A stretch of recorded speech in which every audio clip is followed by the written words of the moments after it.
Sabi nila it's good for the health daw if you're gonna do barefoot in snow because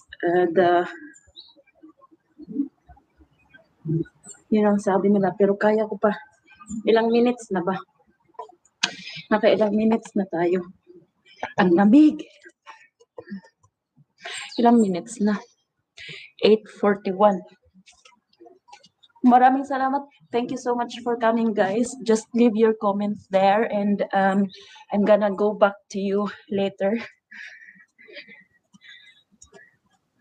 Thank you so much for coming, for tuning in.